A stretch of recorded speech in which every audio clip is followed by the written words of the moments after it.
I would like to call to order the April 2nd, 2018 meeting of the Madison Metropolitan School District Board of Education Instruction Work Group. And the first order of business is public appearances. We have more than a handful of public appearances, not much more, but more than a handful. For those of you who aren't familiar, you will have 3 minutes to speak, so let me know when to start the timer. And also, one of the rules of our public appearances is that in work groups, public appearances on agenda items are always allowed, but public appearances not on agenda items are at the discretion of the chair. The first public appearance is not on one of the agenda items, but at my discretion I'm going to allow it, and that is from Andy Wadey. And so Andy, you've got 3 minutes, and let me know when you're starting. Okay. Do I have to push anything, or is it all? The green light, make sure the green light is on. Okay. Gotcha. Thank you. All right. Hit it.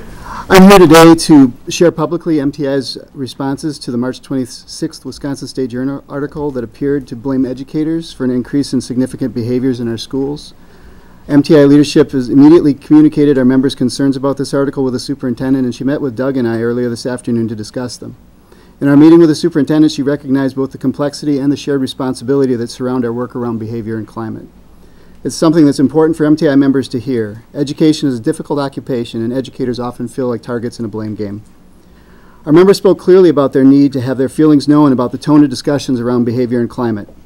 In particular, there was a strong response to Superintendent Cheatham's comments about the concept of failure to warn, and the idea that lower-tier behaviors were not being addressed out of fear of being labeled racist. Members felt that this was an unfair characterization of responses to complex and challenging issues. They further articulated confusion at being told both to ignore and sweat the small stuff in their interactions with students. It's also important to remember that the issues raised in the article and that were discussed at the March 5th meeting are not new ones. The reality is that MTI members, leaders, and staff have been calling for more interventions, more support, and more accountability for student behaviors at lower tiers. The idea that staff is not intervening with students out of fear or for other reasons is a deflection of responsibility onto teachers and other staff in our schools. Our data and other measures of climate are a product of many factors that include a sense of frustration around a lack of consistently effective supports for our staff and students around behavior education. MTI members want the board, administration, students, their families, and the public to recognize our desire to collaboratively problem solve around these critical issues. We have a shared responsibility and commitment to our students. It's evident whenever you hear an educator talk about my kids. As a parent and a teacher, I'm often asked if I'm referring to my own children or the children in my classroom when I use that phrase. It's that level of education, of dedication and commitment that our educators bring to their daily work in schools. It's that voice that needs to be magnified in the conversations about ways to change the climate of any given classroom or school. My colleague, Mike Jones, will speak eloquently about the feelings that educators bring to the issue of discipline and climate. We know that you as a board have directed MMSD administration to bring suggestions and adjustments to the BEP back to you in May. I'm here to inform you that MTI will be working with our membership to communicate their ideas as well. We look forward to sharing them with you all and continuing this critical dialogue. Thank you. Thank you. Chris Carusi, followed by Jen Greenwald.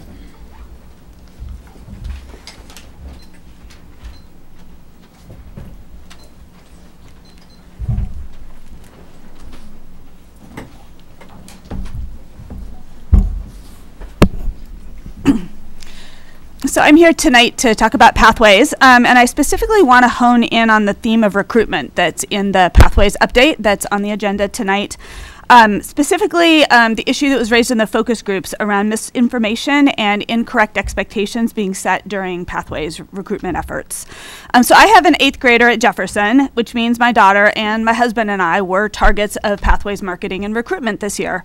In December, we got a mailer from the district, and it was encouraging us to apply for Pathways. This mailer made absolutely no mention of health sciences. What it did do was list all the opportunities my daughter would have if she entered Pathways. And some of these opportunities were academic. The flyer said my daughter would study subjects she is passionate about and make connections between what she's learning and the real world. Which all sounds great, except my daughter has zero interest in the health sciences. And if I had not known that it was a health sciences pathway, this would have been a really misleading recruitment tool. I think the fact that the career focus was downplayed in the Pathways recruitment materials is because many parents are very concerned that Pathways high school curriculum is being driven by workforce development needs, and they don't want that for their children. Calling this career focus a lens or just leaving it out of the conversation entirely doesn't change that fact. It just misleads people. Other opportunities described in the mailer focused on all the opportunities my daughter would have in terms of like guidance and support. She would have more access to guidance from teachers and counselors. She would have more opportunities to learn about college opportunities or visit campuses. This concern me. Why should my daughter get more privileges than other children if she's in Pathways? And at the same time, I was hearing that some of the Pathways sections were significantly smaller in terms of class size than non-Pathways sections. So I looked into this and I found it to be true. At one high school, 3 of the 4 Pathways social study sections have fewer than 20 students in them, while the average class size for the non-Pathways social study sections is 27. At the same school, Honors English in the Pathway has 16 students, and has Honors English outside the Pathway has 30 students. So when discussing the preliminary results of the Pathways evaluation tonight, please keep in mind that the positive results being reported are probably due to the fact that Pathways classrooms are far better resourced than our regular high school classrooms. And before making important decisions about the future of high school in Madison, please seek out the real story about Pathways. You need better information than what is being provided to you tonight. Thank you.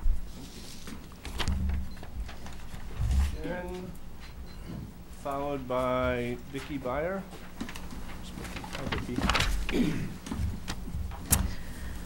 Say when, Jen. Okay. I have a few things on my mind tonight, and I'm going to skip some of them because I didn't know that rule. And I am going to start by echoing what Andy said, because that is the first thing that I want to say. I actually hope that the board will respond in some public way. That article was really upsetting. The idea that we're letting small things slide, that means that we don't hold students to high expectations, that we don't care about them and love them. That's why we do this job. And we've been speaking up for some time about the failures of the BEP, and I feel like blaming us for those failures is wrong, unfair, and divisive. The other thing I want to say is I also urge you to tread cautiously with Pathways. You've heard from me before that I believe in the power of integrated curriculum and student-led conferences. My ability to team with other teachers helps me constantly grow and keeps me sane and honest. So I know firsthand how valuable those things are. Those are strengths of Pathways. But I have heard from high school coworkers who are afraid to speak publicly that even with all the extra resources that have been taken from other students to support Pathways, there are problems. Problems like under-resourced ESL services, losing weeks of instructional time because of PD. Also, teachers are struggling to fit in all the Common Core requirements on top of the interdisciplinary projects, which I love, but they offer more depth and less breadth. And that, you know, if you're being told to do both, that can be kind of crazy making, I'm sure, for the students as well. Also, Pathways is a total change to the high school experience. And you've never voted on an implementation plan. If we're going to completely restructure high school, I think that's a decision the board needs to make. So that's all. I'll save the rest for the regular meeting. Thank you. Thank you. Vicki, followed by Michael James. Okay. So, Vicki Beer, current and former MSD parent. I'm here to talk about the Advanced Learning Plan. I have 2 main comments, one of which some of you have heard before, that I don't see in the plan a clear way to distinguish students who have been identified from students who are being adequately served and identified. And unless and until we can distinguish the caseload from the backlog of unserved cases, we really have no way to know how well we're doing, whether we're improving, and no way to hold ourselves as a district accountable for the quality of the interventions we're delivering. The second comment I would like to make, which is maybe a new one, is I would really like to see more thought on what is done for the middle schools in the advanced learning plan. In my limited experience, I think most teachers at the elementary level view themselves as pedagogy experts and view it as their job to reach each child where they are. They may not all be equally good at it. They may require extra curriculum resources if a child is advanced, but I think the vast majority of them think that's their job. At the high school level, many teachers are subject matter experts, not all, but most, and are able to reach children who are more advanced.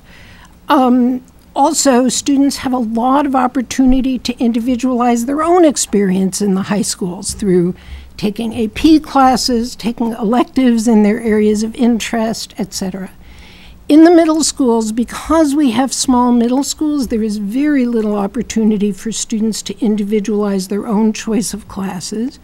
Many teachers in the middle schools are not subject matter experts that can teach science or history or whatever at a really high level. And I think most see it as their job to deliver a set curriculum. Not all, but most. And that means that to them, if a student is advanced, that's one less thing on their list because that student already knows much of the curriculum. Not one extra challenge on their list because the student already knows it. And so I think I would really like to see more thought about how we will implement the advanced learning plan in the middle schools. Does it require more advanced learning specialists? Does it require honors classes? I think to just say, well, we have the paper plan and it will roll out is not likely to work well in the middle schools. Anyway, that's my thoughts. Thank you. Michael James, followed by Ruth Gangler. Jones, I'm sorry. I should be wearing my glasses instead of having them on my head. My apologies. No, that's all right. I was asked to speak on a Facebook post I made actually last week. Some of this is abridged or modified because we started school today, so this is kind of my thoughts when I wrote it. This is in regards to the Northside shooting that happened last week. According to the police, it seemed to be a targeted shooting. The target was in his 30s. He is not one of my students, but in the photo that Madison.com ran, there was a child in the photo. She was sucking her thumb in a hood, and she is one of mine. In fact, she's one of ours, Madison. And one of my colleagues saw some of our kids on TV as part of the crowd discussing the shooting, and they are also ours. Today, our kids came back to school. When they got off the bus, some of them talked to myself and some of our behavior responders about what happened. In fact, I heard from a girl who said that there was still blood from the victim on her porch. Some of them had questions. Some of them will say that they knew the victim or they saw him. Some would say that they knew the shooter. They also would know the woman hugging another person in the picture and talk about how they're doing. On top of this, they're coming back from spring break, so there's a lot of energy and chatter about family trips, Fortnite that went into the wee hours of the mornings, and other things that happened over break. And that incident will bleed into that energy. And then the classroom teachers are going to try to ease everyone back into the schoolwork, which we did, because we have forward testing this week. In fact, we have forward testing all of the week. In fact, we have some sort of testing going on from now until May 18th, so we have to get moving. And some kids will get back into the flow of school, but some will not. This shooting, the things our kids saw, the blood, the chaos, the crying, the sadness, the anger that's hanging over that block on Northport, that'll still be in their heads. And they'll struggle with knowing how to deal with it. And they might get angry too. So then a small deal like a comment about their hair or not understanding a concept in class becomes bigger because all that anger has to go somewhere. So they talk back and they blow up. They say something to push back like shut the F up or I'll beat your effing ass. Like it's a reflex as natural as breathing. And depending on who it's targeted towards, the teacher will do their best to deal with the disruption. And maybe it escalates from there because the child cannot see a path in their brain to back down. So the teacher tries to have the kid take a break or have them talk to someone like myself, one of our behavior responders, our student services, maybe even our principal or assistant principal. If we're lucky, it might be a classroom that has one of our excellent SCAs who's already in the room and might actually have the time to process with the kid to see what's going on. And they might tell us that it's something else, like they didn't sleep well the last night, or they didn't get breakfast because they're not big on large crowds right now. But they're clearly not ready to learn.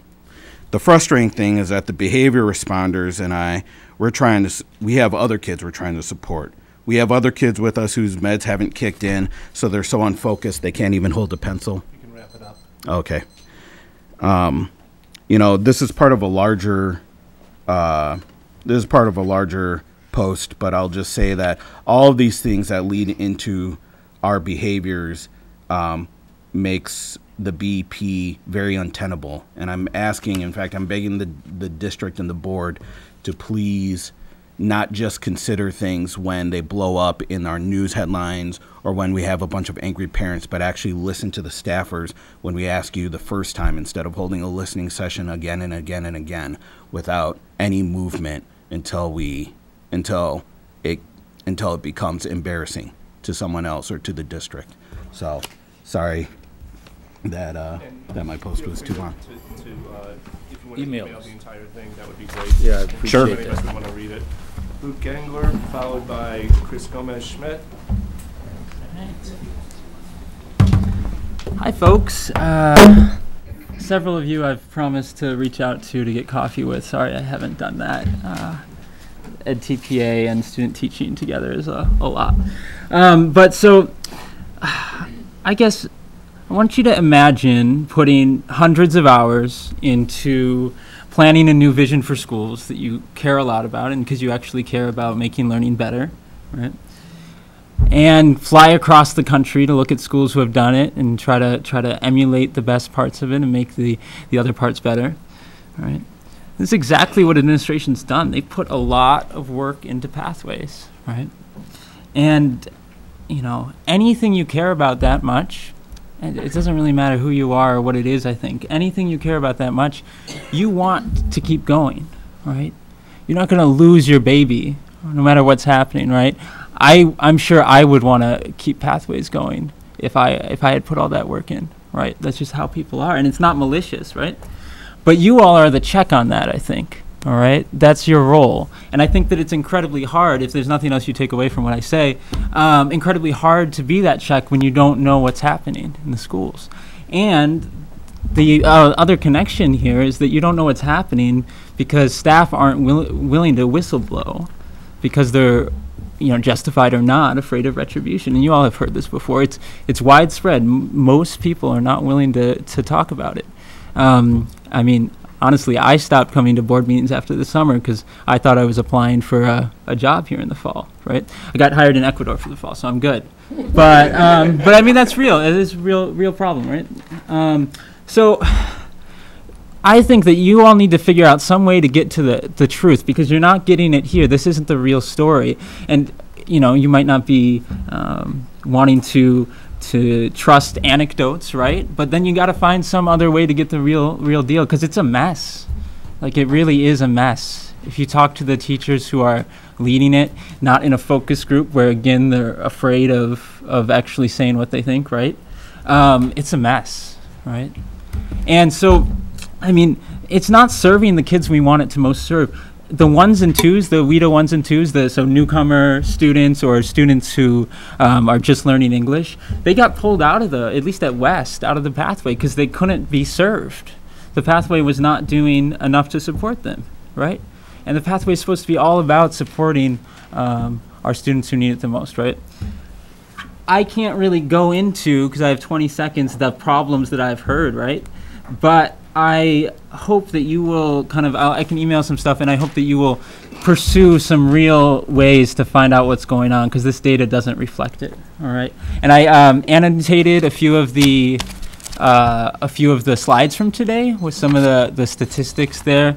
So I only have 3 copies, but you can share 2 of each, all right? So there's that, and I think that that's everything. All right. 3 minutes. If you can give them to Barb can scan them and make sure every board member gets a copy. Okay, well, so this would help you as you follow along today, actually, I think. Yeah, it'll help you on the slide as you're on it. Yeah. All right. Chris Thanks, Gomez-Schmidt, our last public testimony tonight.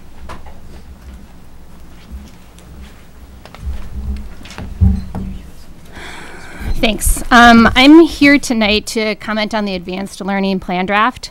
This is the 6th iteration of board-approved Talented and Gifted or Advanced Learning Plan in 9 years, and the most comprehensive to date. I know a significant amount of work has gone into the current draft, and I want to recognize Advanced Learning Director Ethan Netterstrom for that and the rest of the administrative staff. As I look at this plan, I want to highlight that there are 2 major student groups identified as advanced learners with this plan. The first group is students who are already achieving at high levels academically, who require instruction beyond grade level to continue to grow in their learning. The second group of students are students with potential for high academic achievement if they are provided instructional opportunities to develop their academic talent and skills. This is a major addition and one that is important as the district addresses issues of equity and disproportionality in advanced learning. Yet I want to clarify that disproportionality issues are not simply an issue of access. Many people have the perception that we simply have to add more students into the advanced learning program. Yet for years, there has not been consistent advanced instruction at the K-8 levels beyond math for anyone to access, even the current high-achieving students. The advanced opportunities that have been available have been sporadic at best, not connected from year to year or school level to school level, and many of them extracurricular or one-time experiences out of school. Advanced learners that now include both high-achieving students and those with academic potential need instruction above grade level expectations starting in elementary school and progressing through 12th grade. Also, developing academic potential will take extra attention and effort by staff members to support students. So my question for all of you tonight is, does this plan get us there? The strengths of the plan that I see are a more clear and transparent identification process, accountability at the school level through the advanced learning school level implementation plans, and a model for grouping students for instruction that is realistic given the current resources and staffing levels for the department.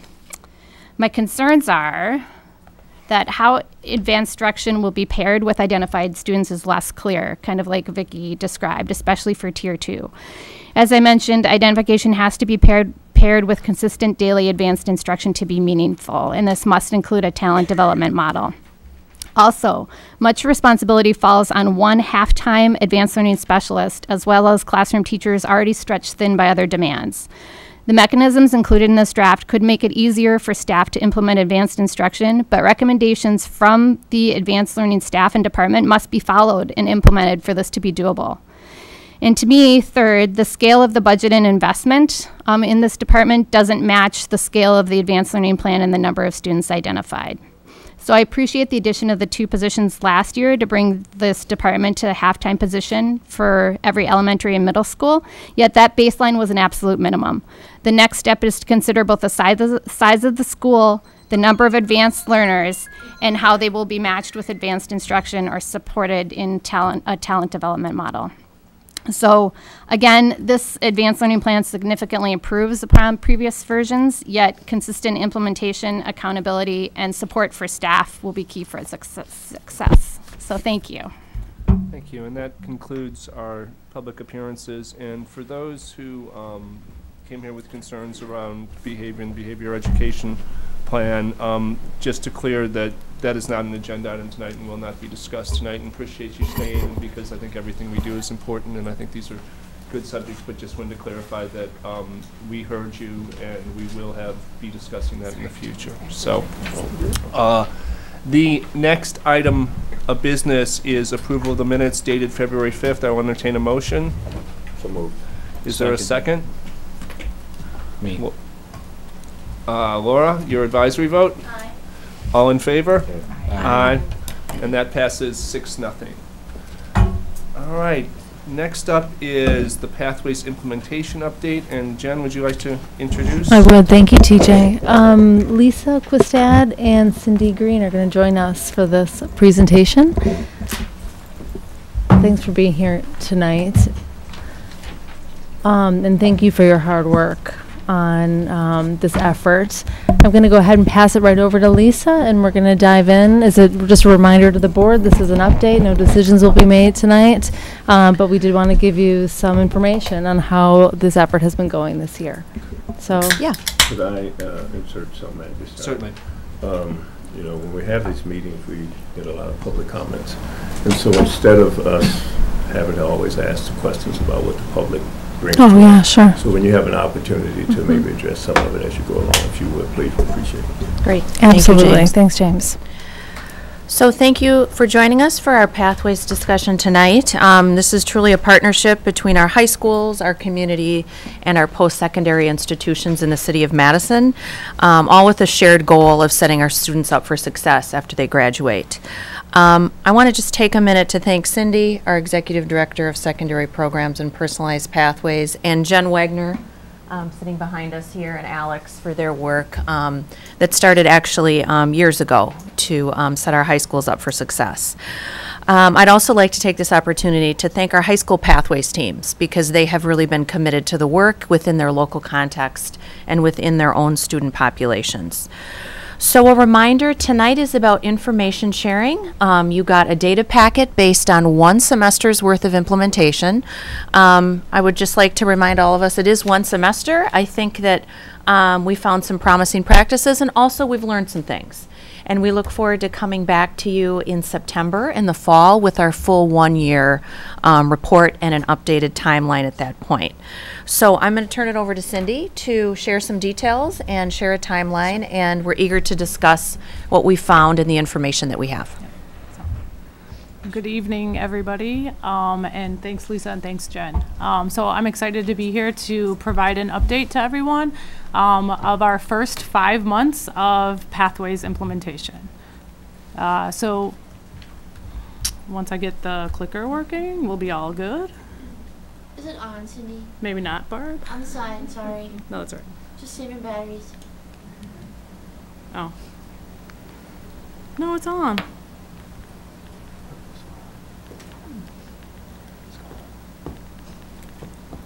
Am I doing something? Right?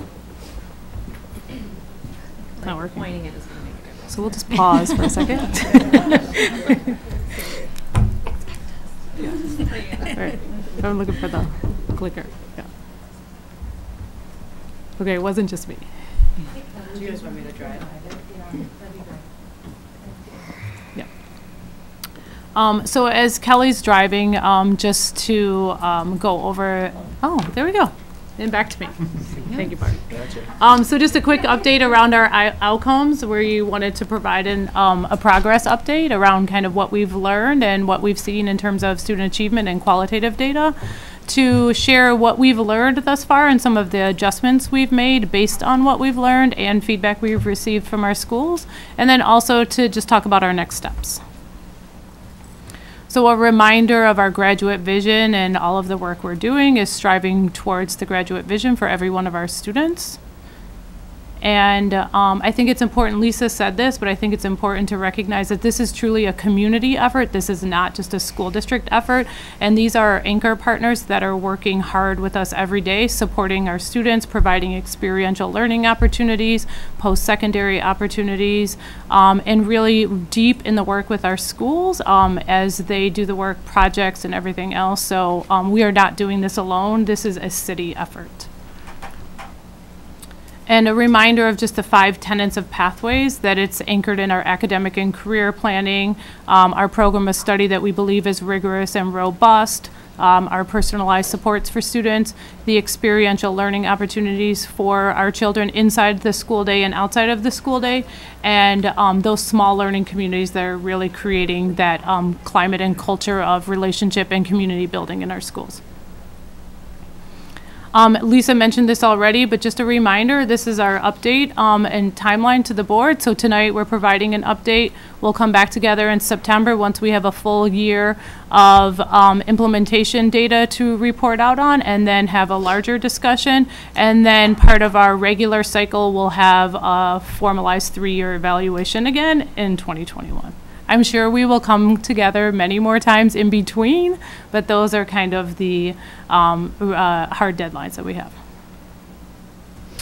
And And so you all received a report that was a much more detailed report around where we are with the data for semester 1, based on, if you remember, all of the feedback that everyone gave us for our evaluation plan. So months back, we shared with you our evaluation plan. We revised it based on your feedback, and we are kind of providing the semester 1 update.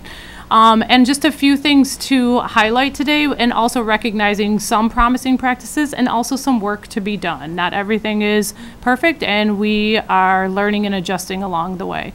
But overall, across the 4 high schools, compared to students outside of the pathway, our students in pathways are having a higher attendance rate, are on track for our students within the pathway is higher, our course failures are lower, and our credit attainment is higher. Qualitative data, this came up in feedback, so it's James, to your ask around feedback. We did have focus groups, and we also did surveys for our students and our staff that teach within the pathway. So we had a student focus group, a teacher focus group, and then a student survey and a staff survey. Throughout this next semester, we'll do more focus groups, and we'll really hit families and the community at that point. Some of the positive things that we heard is that small learning community, the set of students cohorted together, those relationships that are being built are really strong across our schools. Staff are feeling connected to their students, students are feeling connected to their teachers, and students are feeling really connected to each other. So this idea of that small knit community and really building that community of learners together is something that's coming out really strong. I think that also we have challenges, and one of the challenges that we hear continuously is that the integrated projects and the interdisciplinary connections are really hard to take on top of everything else. We heard that from a speaker as well. It is building a new curriculum and maintaining some of the same curriculum. So it is a work in progress, and as we go through some more of the slides, I'm going to talk about some of the things that we're working on to address that. So that seems to be one of the challenges, though also one of the most powerful things we hear from students in terms of what they love about the pathway. The integrated project, the connections across classes, but it is it takes a lot of work. It's a new shift for our teaching staff. We also had student-led conferences that, if you remember, it was one of the accelerated strategies that we talked about at high school as part of our family engagement strategy, a way to connect with our families and to have our students lead conferences that talked about their goals and their outcomes for themselves in 9th grade. The student-led conferencing showed that the parents enjoyed the student-led conferencing because they were able to hear from their child, they were able to hear about the child's goals that they were setting. But what we also heard is that they still wanted that kind of intimate time with individual teachers. So meaning in a student-led conference, you have one teacher that is supporting the student, and so the parent didn't have an opportunity to connect necessarily with every single teacher that the student is served by. And so one of the adjustments that we are thinking about making for next year is thinking about having one traditional conference in the fall where parents are able to connect with every one of those teachers, and then having a student-led conferencing in the spring that would be more about what the child has achieved throughout that time. So kind of a hybrid model, if you will, to address what we heard from families, that they want both, they appreciate both, but they want both. Some other data, which is qualitative, is that we are continuously in the schools and we are having school visits. So we've been out to our 4 comprehensive high schools multiple times to meet with the teams, to check out what's happening in the classrooms. And some of the strengths are similar to what we saw in the previous data slides and what you might have read in the full report. The strong collaboration that we're seeing amongst staff, the evidence of these integrated projects and being really rigorous and interdisciplinary connected, our strong partnership with our communities, that teacher to student and student to student relationship seems to be really powerful and appreciated by all of the people in the school, and that there has been a lot of leadership opportunities for our students, some of those being for our ambassadors, others being through experiential learning opportunities. So really growing the leadership for our students. Areas of growth that we are really working on now and continuing to think about, because we don't have it all figured out yet, is our expectations for our counselors that are assigned to the pathway and what different work might they do as a pathways counselor. Our schools really want more resources related to the health services field. They, as content teachers, sometimes don't know all of the things about health-related services that they could make connections to in the classroom, and also don't have the time to dig through all those resources. So we've been talking a lot about that and working with our Anchor partners to be able to get a repository for our teachers. Continuing to improve those interdisciplinary connections that we're hearing from students are really powerful, but continuing to improve that and work with our teachers to make some of those connections. And then this balance, which again, we heard from a speaker, this balance of like the expectations of their core content and the expectations of their pathways team, just the balance of both of those so they don't feel like they're doing double duty, but they're actually doing one job, but it's more integrated. These growth areas are ones that we are closely working with our schools to think about and figure out together, and to also rethink kind of our professional development plan and our professional development work moving forward, so that it doesn't seem like so much more, but it's part of their PD time that they already have. And then continuing to figure it out with them. So I'm going to pause here because that's kind of our data set of slides. For any clarifying questions or before I go on, I've got some on the report, not necessarily on the slides you have here, but directly on the report. And the first one I'm not sure is actually a data.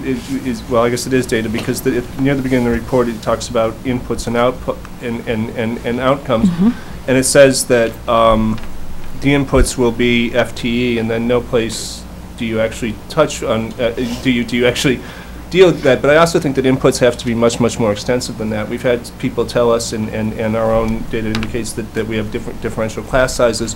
We know that there's been huge investments in professional development. We know that there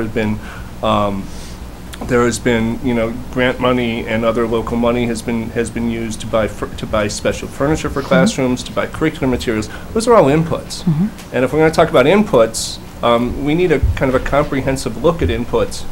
And there's literally nothing in the report on inputs except for the number of students, which is hardly, I would consider the number of students to be an input. I think inputs as things particularly that have budgetary aspects to it. Cindy, is there, I actually had that same question under, on the report, question 1, implementation. For inputs, it says staff allocation, and under student enrollment, applications, enrollment, class sizes. My assumption is that'll end up in the full 1-year report. Absolutely. Is there a reason that it wasn't included in this one? Do you know? And it's okay if you don't, we can follow up with going back. I don't know. I do know that we did not include all of the inputs because we just don't have the comprehensive data yet, and we wanted to wait until the end of the year to do it. In terms of FTE, we do need to kind of show and split out, we do have grant dollars, right? And what is district dollars, FTE, and all of that will be in the final report. I can't answer specifically why we didn't include all of it here, but yeah. Yeah, it'll certainly be in the 1-year evaluation. And I think that in some ways that that a lot of this is pointing towards what next in terms of in terms of monitoring and evaluation. And so other question. You had 71% student survey response. 2 questions on that. Number 1 is that seems kind of low to me, and in fact, I mean, you have students, they're in class, they are a captive audience. And so I just want to comment that seems low. And secondarily, do we know any differences, if we're missing 29% of our students, do we need any differences between the demographics, the grade point averages, the et cetera, between those who answered and those who didn't answer? I mean, I think that's very relevant, because if we have a select group, you know, if the people who like it are answering, the people who don't, I think, so I think that's something that I would like to see broken down in future reports. And I'd also like to see, if we do further surveys of students, I'd like to, again, they're a captive audience. You know, today in class, we're going to do the survey. Right. And I mean, And our attendance rates are high. It is, and kind of a similar question on demographics is also that on the attrition, do we have any, is there any differential,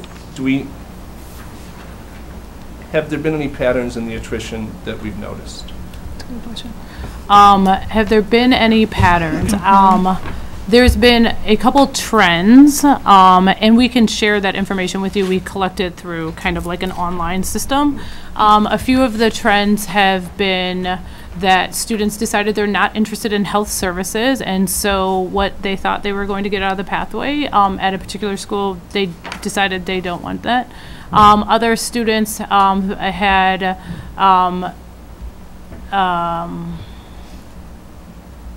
and we've got, I guess also there's this big drop off between those who signed up and those who actually enrolled in September. I mean, that's a big number. There's like it was like 100 summer melt or whatever. Yeah, we had many students that registered that wound up leaving the district. We have all of that data. Most of the students that wanted a seat received a seat. We did have a few students that chose to leave the pathway once they entered, but I would say the majority of the students that were in MMSD at the start of the school year entered. And then in terms of attrition now for next year, we have a few at each one of the schools, and then there's a higher number at West, which I think is in the teens for students leaving. Various reasons, and again, I can't remember off the top of my head all of the trends, but we have that data. But most of the students are staying, and we actually have students that are adding 10th grade for next year, which I also think is important to note. So as we have few leaving, we have some adding for 10th grade. Again, pointing towards September, sometimes some of the reports we've gotten, Avid comes to mind, when they talk attrition, they only talk during the year attrition, and the difference between people who were enrolled in June and in September is not, they don't include in their attrition numbers. When we look at this for September, it would be really essential whatever kind of people who were enrolled for 9th grade and didn't enroll to 10th grade be included in the attrition numbers. I've got one more, and then Kate, I see Kate's hand for now. The other thing is that just one question about the walkthroughs. That were for the observations. And again, I don't know if this is the data you were talking about when you said the data, but can you, were those, who conducted those, can you give a little context for and both the pathways and the non-pathways? Were they the same people conducting them? Were they, So the walkthroughs at the schools look a little different for pathways and have changed based on where our schools are and what they need. I think you're referring to some of the data from the instructional practice tool. Instructional practice, so that's what I was referring to. So so that's part of kind of, we have a deep dive process, which I'm sure you guys have heard about in the past, that's led by our chiefs, Alex and Nancy. The deep dives are led by Alex and school staff, as well as the school partner, and sometimes curriculum and instruction staff, sometimes secondary programs, for all deep dives. So usually the school staff is constant, the chief is constant. For the pathways, we did kind of a combination of things. We did classroom visits with our school-based team, Alex, myself, Jen, and the partner, so some of the team being constant. But we also used that time to dig into data and do what we call like a problem of practice, and also kind of implementation updates based on where they are with their teacher teaming structure and where they are with just implementation overall. So those visits, if you will, look different based on the time of year. At the semester, we wanted to do a deep dive into implementation. At quarter one, we wanted to do a classroom visit. In addition to that, though, our schools conduct internal walkthroughs as well on a regular basis and use that tool also. So there's kind of three Across all different, yeah. And two of them are kind of the same for both pathways, non-pathways, and one of them's a bit different. Is that, did I hear that right? Yeah. And not radically different, it doesn't sound like, but a bit different. I'm just trying to, you know, I'm trying to see if we're comparing, you know, two versions of apples, or it's the same tool that we use, and there is constant staff for both. Yes, and we use the instructional practice tool, which is the tool that we use across the district. Yep. Okay. Thank you. Now, Kate. Okay. Two questions on the Sure. data piece. The first is maybe just feedback for the first year evaluation. The kind of current pathways versus never and exited. Given how the length of time we have here, it's likely the biggest driver of difference is just who we got in the first place. And so I'd love to see a comparison of what this cohort looked like last year, right? So was attendance higher anyways for this group of students? Did we just get a group of students with more engaged families with, it's just a, right. Yeah, and just keep in mind, Kate, the methodology for this one is super simple, but there will be a matched comparison group for the year one. Understood. I mean, given the length of time we're talking about here, it's the most likely explanation for all of the differences here is just who entered the program. And so I'm just looking for some indicator of what that looks like, right? It is, and I appreciate, I appreciate it. It's just we could actually gather that information and put it next to this and get a little bit more insight. So the second was just a question around the demographics. I noticed the ELL percentage is significantly higher than the district as a whole. I just wondered if you could comment on that and what that looks like by school, or why you think the demographics have landed that way. Yeah, I could talk a little bit by school. West, for example, has 50% of their students are English language learners. I think, if I remember correctly, La Follette or East, one of the other ones, also has a high percentage. And I think that's for different reasons. I think that's based on what students were expecting in the pathway, what students were interested in. I do think the number is a little higher at West than what we would have normally anticipated at the other schools. I think it plays out pretty well to what we would think. So I think that's where I see a higher number. And I mean, student interest, counselors, families, part of the decision making last year for it.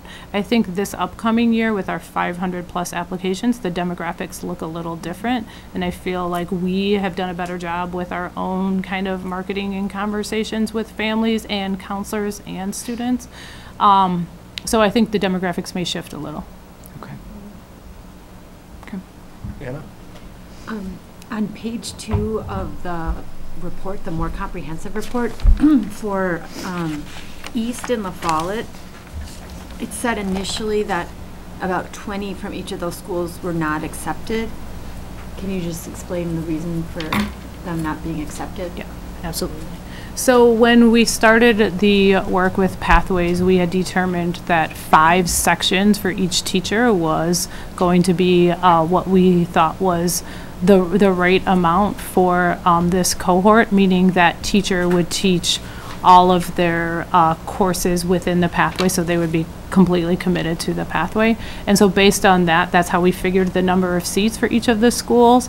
And so at East, the number was approximately 125. 25 kids times 5 sections is about what we would say is a full load. And so there were 19 students that were put on a wait list. When September rolled around, between attrition and students moving around, all of the students that wanted to get in actually got in. And at La Follette, because they're a block schedule, we had a little bit of a different number for the number of students that we thought was going to be kind of like a full cohort for that. And so based on that number was why we had put some students on a wait list.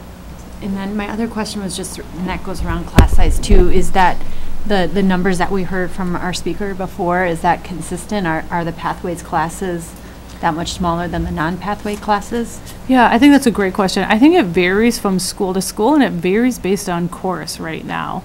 I think at 2 of our schools, the numbers are pretty consistent, and we heard this at the December update, right? The numbers are pretty consistent.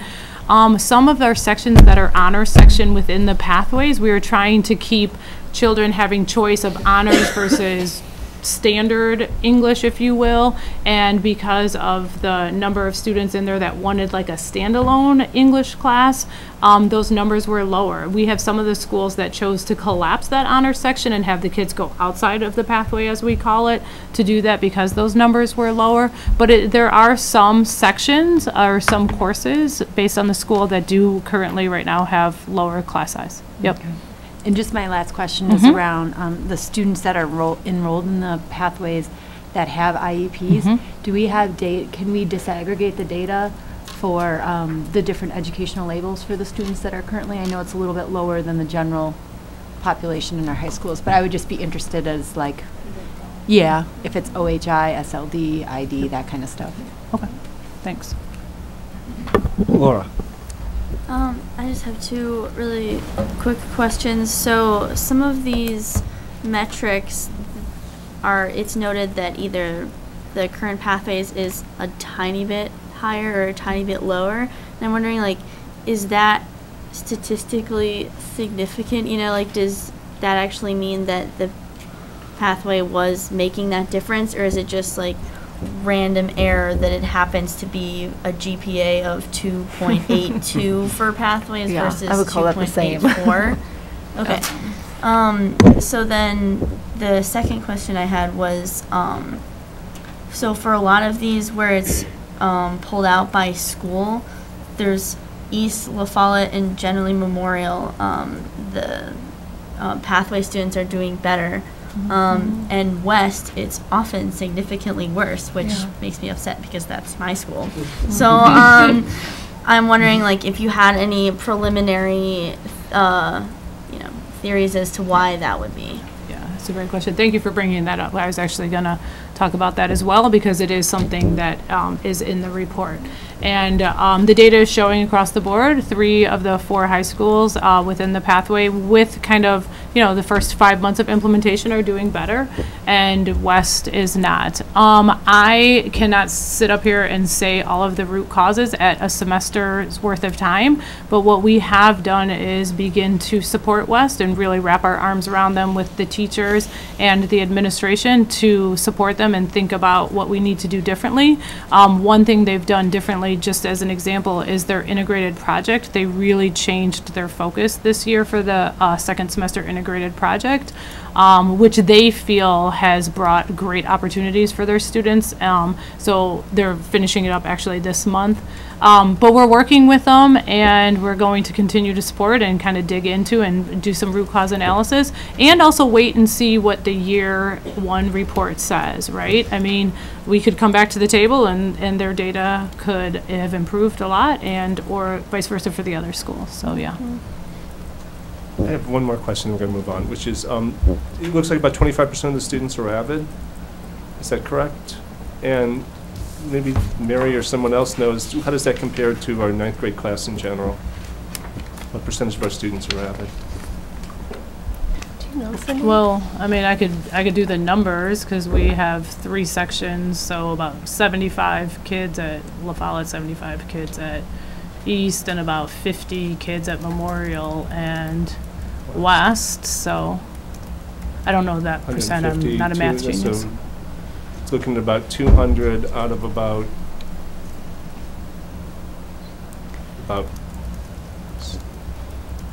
2,000. So that's, I mean, so it's about 10% of our students in total.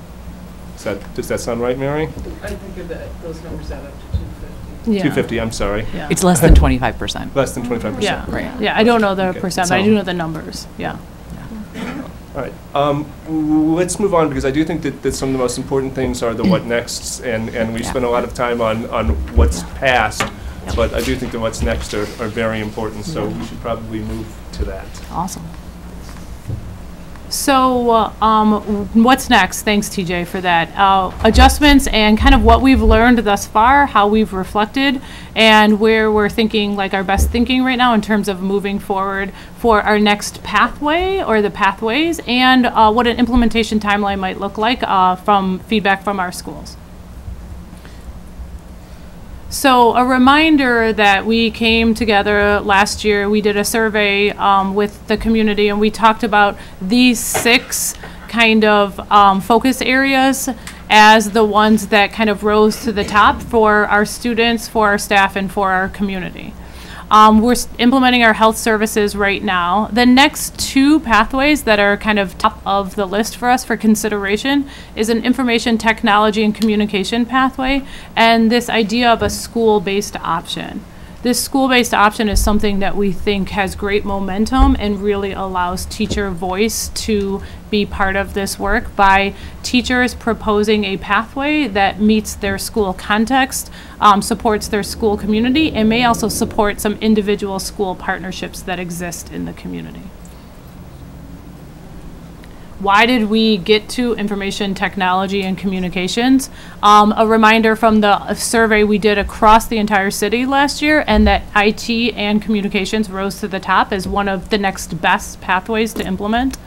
Continuous feedback from our high school reform collaborative, and a reminder that that is a group of over 60 community members that come together that not only helped kind of inform the pathways design here for the district, but continuously provide advice and feedback to us along the way.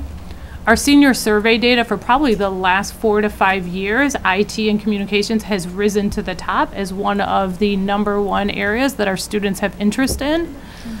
Some feedback from other community partners. It is definitely an area of focus right now in the world and in terms of areas of interest in post-secondary studies as well as in the job market. And we already have some of these relationships existing with our post-secondary institutions through things like our Early College STEM Academy and some other dual credited opportunities. So it seemed like a really good next consideration. We've kind of defined this information technology and communications in these broad buckets here, and you'll see 6 of them here, and I'm going to explain them in a little more detail on the next slide.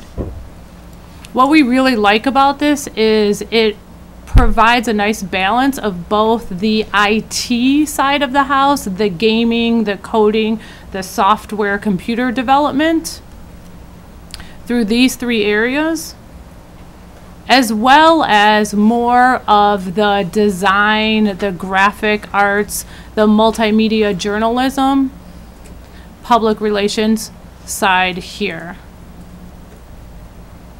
So it really provides a nice balance, and it's what we've heard from our students that is an area of interest. So in addition to kind of thinking about any pathway that we would implement in our schools, we've put together these guiding principles, again, that were designed by, in support with the High School Reform Collaborative. And any pathway, whether a school-based pathway or other pathway, we want to make sure it supports these guiding principles. And so what we have been doing with our schools and feedback that we've been giving from our school staff, I think it's important to note just school staff at this point. We haven't gone back out to our middle school students and families, which is our next kind of place that we'll go after tonight. But initial thinking from our school-based staff, we said, what if you could design like a school-based option? Like if there was a school-based option, what would you consider for your school? These are the options that kind of rose to the top from school staff. You'll notice arts comes up often. You'll see this kind of public service or government also. Many of these also support those 6 pathways that I showed a few slides ago, not very different. But what we did here is really, especially from West, is this idea of West-created options, like the staff developing their own unique pathway and or theme together, and really wanting that as kind of their choice.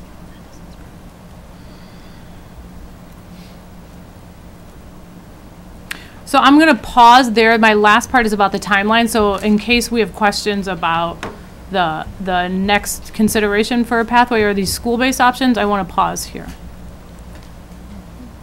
Anna? I just have a question. If you go to the next slide, then past what you just talked about, just to be sure, so you're talking about West wants to do a school-based option. That's what rises to the top? Mm-hmm. So that I'm a little confused, because when I looked at the other things, East wanted arts, social justice for La Follette, arts for Memorial, but I'm noticing that East is getting STEM, and West is getting school choice, La Follette's getting school choice, and Memorial's Yep, getting I'm going to STEM. talk about that. Oh, Yep, okay, yep, excellent. yep, Okay, yep. well, Yeah, because great. there's a little bit of all like at some the end. context Keep to going set and for talk that. about it Yeah. all at the end. Yeah. I think that's a good idea. Yeah, because Go through. they're really Continue, linked. and then let's Yeah, just all meld right. this together. Yeah, keep Yeah, on moving that's the forward. legal parts. So let me orient you to this slide, and then Anna, I think I will be able to Okay. clarify the next. So this slide is showing, as a reminder, Health Services is running. We've got over 500 kids that applied for next year, and 18-19 kind of status quo with Health Services. 19-20 is when we are thinking about this next pathway that would be implemented in the schools. One of the conversations is centrally we did health services across all 4 schools. There's advantages to that, and there potentially are some disadvantages to that. Advantages of everyone's doing it together. You have this central support. We bring the community partners together. Disadvantage is that there might not be as much of the school the voice in considering that if they want to go with something different first. And so in 1920, we've talked about this idea of the central kind of consideration is this ITC, which is that green circle. The next is this idea of this school-based option, again, where it comes from the teaching staff and the feedback they receive from the middle school students and families. That would be different potentially than ITC. And that at this point, we would think about a differentiated timeline based on individual school readiness, context, and feedback from students and families. So green is ITC, orange is school-based, and then the blue is just showing the differentiated timeline. So I think this is what you're talking about, Anna. So let me talk through kind of their school's initial thinking to better explain that. So we asked our schools to have conversations with their staff and to get their initial feedback to say, hey, if the next pathway is ITC, what do you guys think about that? Does that seem like the pathway we want to go with? And you'll notice that at East and at Memorial, there was consensus around ITC seems like the right next pathway. They both have a strong program of study that could be supported through their business department, through their arts department, through communications. La Follette chose orange in the sense of not necessarily that they want to have their own school-based option, but La Follette has a lot of staff changing that is happening right now. They're bringing on a new administration. They have some new teaching staff, and they felt that they wanted the next few months to onboard that staff and continue the conversation and come back in August when they come back together with the leadership team and really solidify that. So we put school-based option in the sense that they could go with the green of ITC, or based on kind of the next few months of thinking about it, they may have something different to put on the table. They also might learn a lot from their students and their families at the middle school that could also change that. West is a little different in the sense that the West community, the West staff, excuse me, not just the full community, but the West staff community really was intrigued and liked this idea of a school-based option. Now, their school-based option, when it's all said and done, based on all the feedback they receive, could wind up being ITC, or it could wind up being something completely different. But they felt strongly about having strong teacher voice in that and really leveraging the small learning communities and the cohorting of students to consider that first. Does that help, Anna? Yeah, it does. I was just looking at like what the school staff said as what their priorities were, and so to me it just seemed like a disconnect in particular with East High School because they said their they would really like to pursue the arts, but then they were let me clarify picking this STEM. a little. Yeah. So this is above and beyond that. We said to them, like, what other pathways would you, I should have clarified that a little more. We wanted to get some of their juices flowing and get their thinking around what pathways might we not have considered that you would really want to see at your school. East has talked also about like a culinary pathway. They have a great partnership. You don't see that here, but we believe that that would fit into entrepreneurship. But this was above and beyond that. Like, what else, if you were full implementation, what would you want to see in the East community? And that's where these came up. we wanted to see what we were missing that schools were thinking about that we hadn't actually put out on the table to think about. And my point was, most of what the schools came up with above and beyond that are pretty much closely aligned to those 6 initial pathways that we introduced last year. Does that help? Yeah. Okay. Good. We go next to the long-term timeline. Yep. I'm kind of interested in the short-term timeline in terms of the process and the decision-making around the second pathways at various schools. Yeah. So far, we've got staff or some or some portion of staff has put forth and vetted and had these discussions. So what's next, and when will, I mean, I think that one of the things you said earlier in the report was that having a year to plan was good. So what is the process and what is the timeline to get to the point where, say, 2019-20 East will be doing X? Yeah. The remainder of this spring through summer, early fall, we want to continue to collect feedback. And as I mentioned, one of the most important voices that we haven't heard from are our middle school students and our middle school families, which would be the ones that would be impacted by this. So that will happen spring through early fall so that we can kind of solidify that. So this will continue past September. So it will early be fall. I mean, I would hope that we've done a lot of the collecting this spring, but I do want to allow us a little more time just to provide that for our families and for our schools to have those conversations. Yeah. Can I just maybe clarify the same idea, which is just, at some point, I assume we will have an opportunity to vote on kind of the progression moving into the next pathway rollout. So when is that? A reminder, September, when we come back together Okay. with the full report, is when we're going to have that conversation. Okay. Okay. So I was just trying to figure out, are those things lining up? Yeah. They don't. Okay. Well, I don't They're close. understand. They're close, but not quite. Yeah. I think, okay, can we Yeah, try this one more yeah, time? it's fine. Yeah? Yeah. Is it fine? Because I think what our goal is, and has always been, is that decision-making time is September for making a decision about the next phase of implementation for pathways. Yeah, we have to make the decision then, because it does take a full year of planning, preparing. So that feedback must on happen. what the right next pathway is would be done by September. So that we can make that decision. Yeah. Okay. Okay. Yeah. All right. Early good. fall. Yep.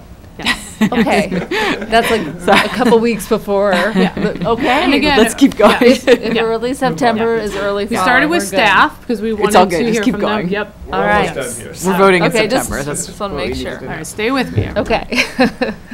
All right, so that is initial thinking about considerations for the next pathway. Continuing to gather feedback through our time when we come back together in September. The other conversation we had with our staff was this idea of full implementation, meaning full implementation of students leaving 8th grade, entering 9th grade would have their voice and choice in a pathway. And so this initial conversation was also with staff. And East and Memorial are very similar, that based on that, their thinking was that 2021 is when they could see full implementation happening at their school, starting with our 9th graders. La Follette and West had a little bit of a different conversation. La Follette, I'm going to go back to what I said earlier around some administration change and wanting to just think more deeply about it. They were around 21, 22 as a time when they thought that full implementation would happen. And West was around 22, 23 when they could see full implementation happening, really building on that school-based option type of pathway. Again, initial thinking that we wanted feedback from schools. We will all come back together in September to have a deeper conversation. And then I just want to run through next steps, and then I'll pause and we can go through questions. So our next steps are to continue to work with our high schools to flesh out that implementation timeline, to collect feedback from students and families, to continue to really think about that professional development for our Pathways teachers and work with our schools to embed that into their current professional development plan, and continue to just reflect and adjust from everything that we learn along the way. So I will pause here for clarifying questions and questions in general. Okay. Thank you. Sorry for screwing us up on the timeline there. Sorry if I wasn't clear.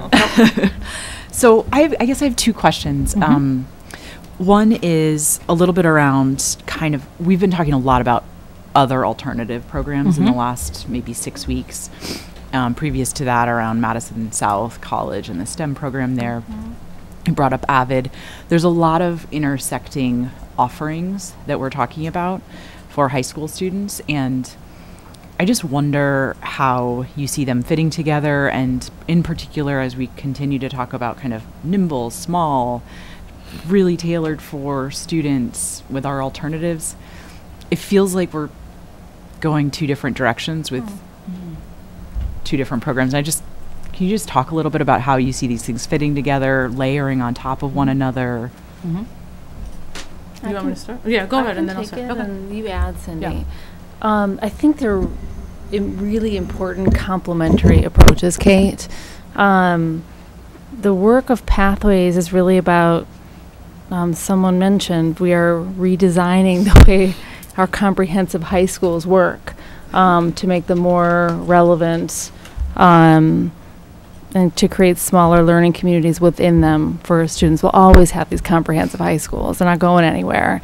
And we want to use what we know works for adolescents in that environment. And even if we do Pathways well, I think there'll be far fewer students who need the kind of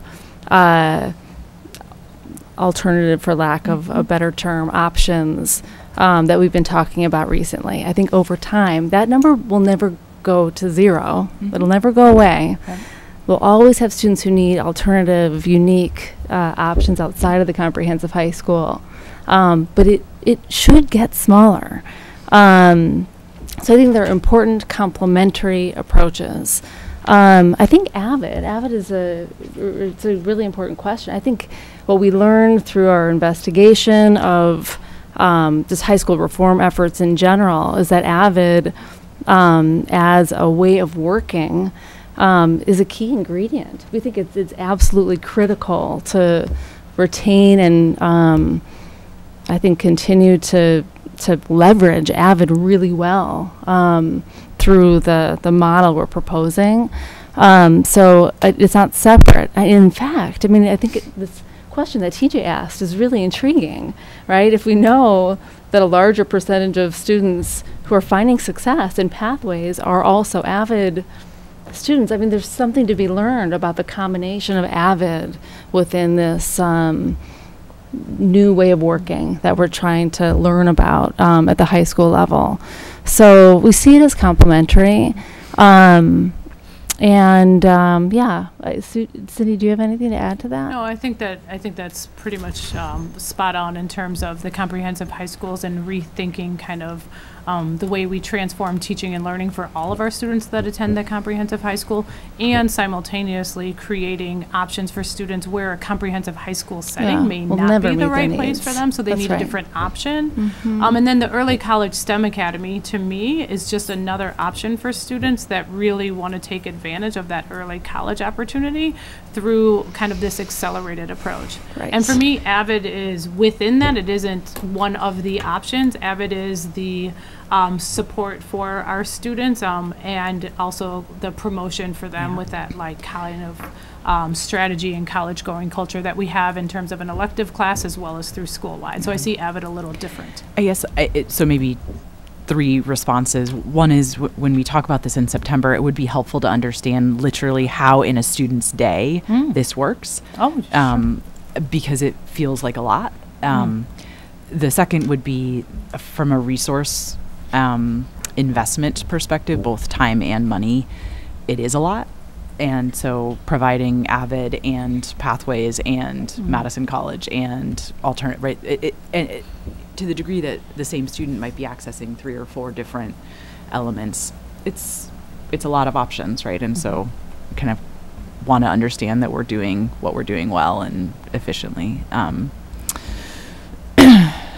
The last question I had was kind of around, so we're transforming both curriculum and ways of working. So we're small learning communities. We've heard a lot of positive feedback around that's a way of working, which is separate than curriculum and separate than themes, right, around a pathway. Is there a way to go faster on the small piece?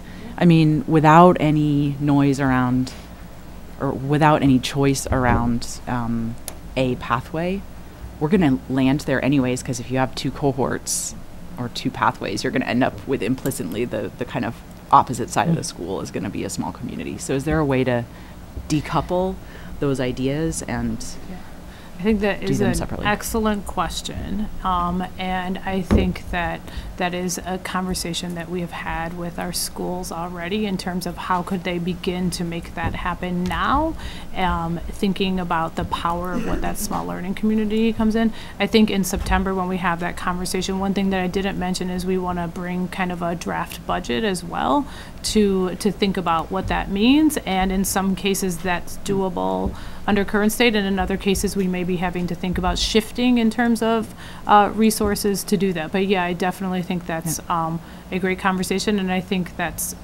super high momentum in our schools also. And I mean, to the degree we could look at the budget as separate for curriculum redesign, which definitely costs money, versus small learning communities, that would be helpful to think about timing and choices, I think. So. Yeah, if I could add something to that, I think one of the things that Cindy is putting out there about kind of the pacing of change, I mean, it's not just about putting schools in the driver's seat of when they would phase in pathways over time, right, over what period of years, but also how. And I mean, to your point, there are principals already talking about how they themselves can go faster on the kind of structural part, the small learning communities. I mean, some of that structural stuff is already in place, but how to get teams working in the way that they work in the pathway earlier on to set the stage and make it just easier and more kind of organic, right? As the implementation unfolds over time. So it's not just the timeline, but providing some flexibility on how. Just one thing, East is a great example where they have a freshman academy, so they have 4 cohorts, right? And so they have a set of teachers that are all connected together, that team together, and plan together. And so our other schools have been learning a lot from East as well. So just to that one of our schools does that for 9th grade. Yeah. Thank you for that. Me and then Anna. One comment, one question, then one comment. Okay. First one's a suggestion, which is that I hope that with those schools that are investigating the information technology and communications, that outreach has gone to Communication Workers of America to be at the table. As always, I think it's really important to have employee groups, particularly unionized employees, represented when we're designing work-based educational options. Second is clarification. It looks like last time I believe we discussed pathways, there was talk of, the number of pathways per school was kind of up in the air. It looks like right now this looks like it's settled on 3 per school. Is that correct? No, that is so. No. When we say that full implementation by 2021 at 2 of our schools, that there could be 4 pathways at those schools by then? Yeah. Okay. Yeah, for most of our schools, based on the size, we would envision 4 pathways. West is a little larger, so they may consider 4, they may consider 5 pathways. The circles are not necessarily the numbers, the circles are kind of the ITC and then potentially school-based options around that, just because we don't know yet what those other pathways are. We only know what they have considered. But 4 is usually the number we've So that talked would about. make that there would be 2 pathways in planning starting 2019 at those schools where you have a full 9th grade. there For would be- Easton Memorial. Excuse me? For Easton Easton Mem- Memorial. There would be 2 pathways, so the 2019-20 school year would be devoted to planning 2 pathways. Potentially. Potentially Yep. there. Based Okay, on their good. initial thinking, yep.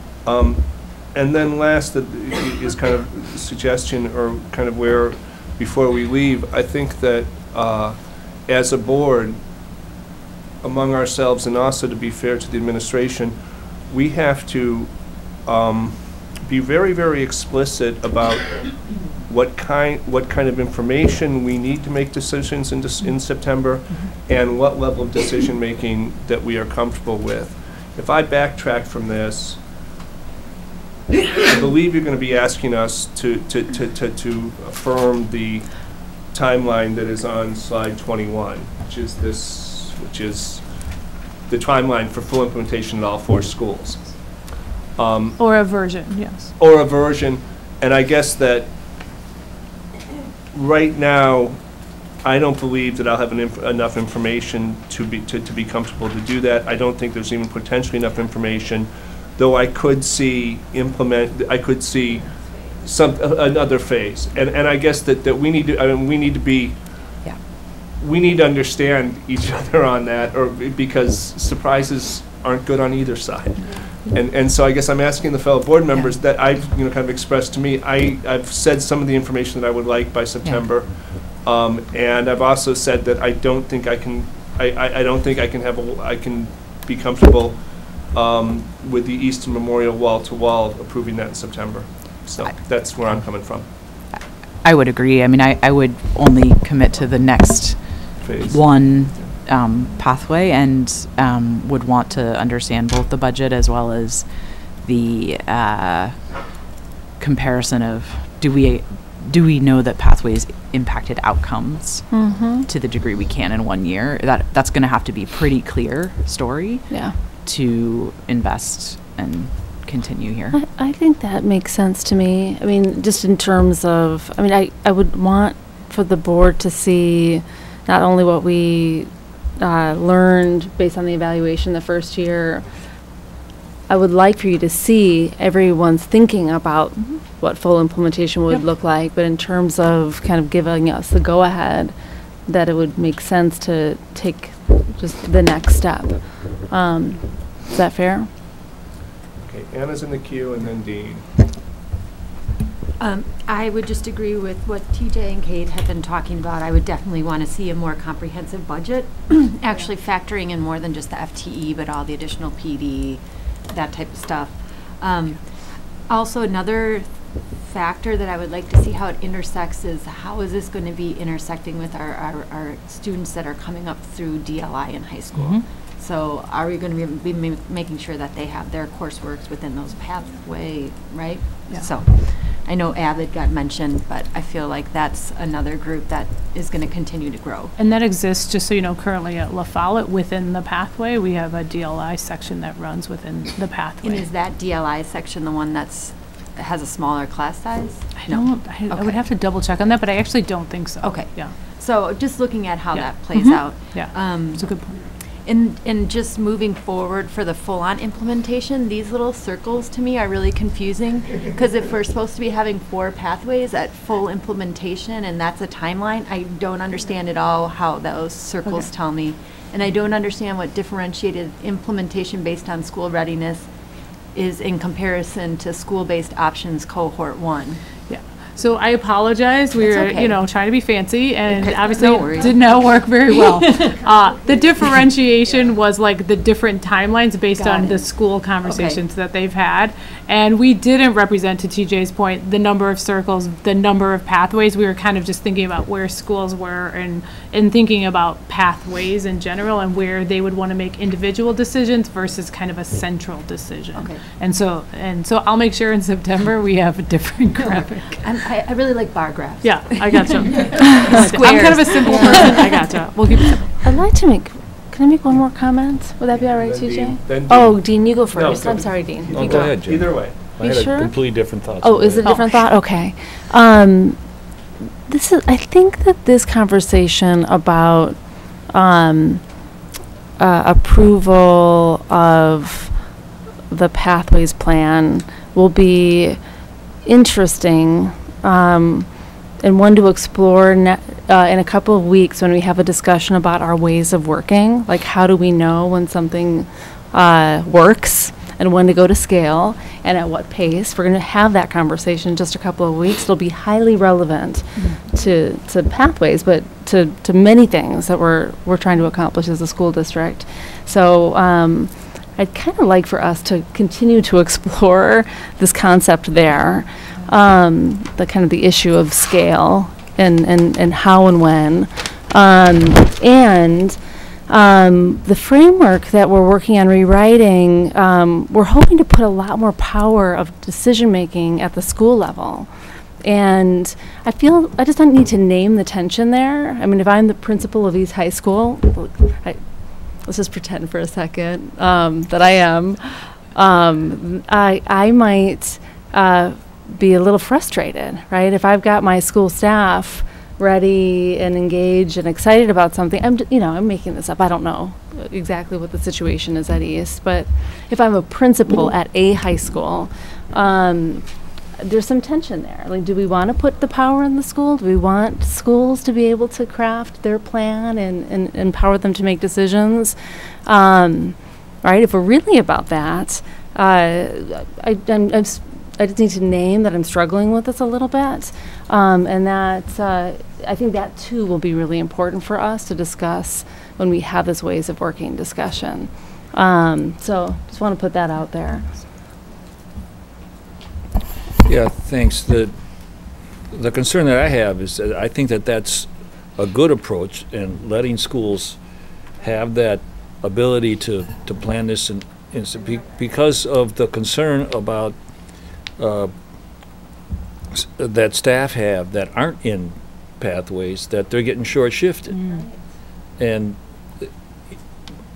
inadvertent or not, that's something that we're hearing, and we've heard it from some of our speakers today. So that by getting the school itself and allowing for people to make their negative comments and address these issues that might pop up, not purposely, but unintended, say, yeah, we're getting shifted, they're getting the stuff and we're just getting phased out, or so that perception has to be addressed so that no one feels like that. I support progress-based programming, and it's a good idea. I like to see that. I want to see this fully blown and see the outcomes of it, but we also can't let anyone feel like they're getting short-shifted anywhere, and they should not if it happens. We got to address that. So that's my comment. Thanks for all the other questions that addressed everything else I wanted to hear. I've got one other thing for September, and then I think we can move on. Thank you very much. And that is just also, I think that if the last we'd heard that it was going to be the second pathway to all the schools was going to be the same, or was probably going to be the same. And that appears not to be the case here. So this raises, we're not sure, but this will raise questions about access to students to pathways at other schools, transportation issues, enrollment issues, capacity issues, perhaps lottery issues, and whatever comes, it would be nice to have some of your thinking on that and to that, so just because that's going to be. Because all those are going to be questions people are going to ask us. Yeah, so. and that's things on our mind as well. Yeah. So we'll definitely bring our thinking for September for that. All right, thank you, and look forward to the continued conversations. Yeah, thank you so Cindy. much. Thank you, Jen, for all of your hard work on this. Now we move on to the second, whatever number it is on the agenda, but the second presentation item, and this is actually an item that will be up for vote at the regular board meeting this month, and this is the advanced learning plan, and it looks like, does Lisa stay here? I'm not moving. You're not moving, you're stuck. So, all right. Ethan, Lisa, and Caroline. Caroline, yeah. And again, whoever wants to introduce, feel free. And just a reminder that the board will be voting, so clear communication of any questions or changes that you're interested in will be appreciated. Yeah, I think Lisa and Caroline, just go ahead and take it away. Great. So this is our second discussion topic for tonight, and as promised, we're back with a more comprehensive plan after working off of a one-year implementation plan that you approved earlier. And we also would like to thank you, I want to echo Chris, thanking you for the commitment of the level of staffing that we have at our elementary and middle schools to support implementation of the upcoming three-year plan. So we have spent this year trying some things. You have approved some of our TID money to support the work of our advanced learning specialists with our state and national gifted expert, Scott Peters, who's in the audience. Thank you for being here tonight, Scott. We appreciate your input and support in writing this, and really professional development for the team that's supporting advanced learning in the district. And we also have some pilots that are happening at some schools that we're learning from. So Ethan and Caroline can talk a little bit about that. So without talking too much, we want you to know that we've taken some feedback already. We've made some changes in some of the 5 priority areas, and Caroline and Ethan will talk about that. We want to keep our talking sort of to a minimum and get feedback from you in each area, what you think you're missing, what you think you want to see changed, but we just want you to know that we've made some changes and we're looking for more opportunity tonight. You will get another draft of the plan before the final one goes to the Board of Ed for hopefully approval at the end of April so that we can get our work moving forward. But just want you to know we'll have a couple rounds yet following the timeline that Ethan will talk about. And then just want to be sure that we all know Caroline Racine-Gillis, our Executive Director of Integrated Supports and Accelerated Learning is here, has been working with Ethan. They have been a great team, collaborating with curriculum and instruction, getting a ton of feedback from students, parents, the MPAL group, and teachers, and just want you to know we've had lots of voices at the table for this and appreciate that, and certainly are looking forward to the discussion tonight as well. So I will turn it over to Caroline to give us some highlights. Great, thanks so much, Lisa. So what I would like to do is start us off with just a little bit of context around the plan, and then quickly move into the priority areas because I think we've got a basketball game to go to. So the advanced learning plan really does seek to balance a lot of different requirements or guidelines. So federal and state mandates, OCR requirements, best practice, and of course our own board policy, all with an eye towards implementation. So we've used multiple data sets to determine our gaps, and we've engaged, as Lisa said, multiple stakeholders to help us understand critical next steps from others' viewpoints. And so we certainly want to take this opportunity to not only thank students, parents, teachers, principals, central office staff, and community members for their input. And in particular, we just want to say we're so appreciative of all the participants on Student Senate, as well as the Advanced Learning Advisory Committee and our collaboration with Madison Partnership for Advanced Learning. So thank you again for all of that input. We think it's resulted in a better plan. We took our year 1 implementation efforts very seriously and think we are seeing outcomes commensurate to our efforts. Identification rates are up across all domains and subgroups. Within our plan, we have a total number of students and percentages, and that's on page 14. But for ease, we've produced the actual numbers for you, and we'll include this in our next revision. And so I'm just going to pass this around for the board.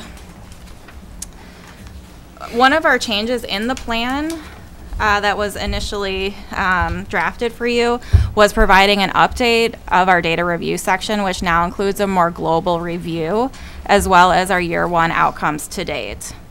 We took the board's suggestion in October, the suggestion of innovation, at face value, and have several schools trying new strategies to help us determine what works, whether it being creating new leadership electives at the middle school, schedule or cluster groupings in elementary schools, or new supports for different domains. These new approaches show that schools are ready to try novel approaches to ensure equitable advanced instruction for all.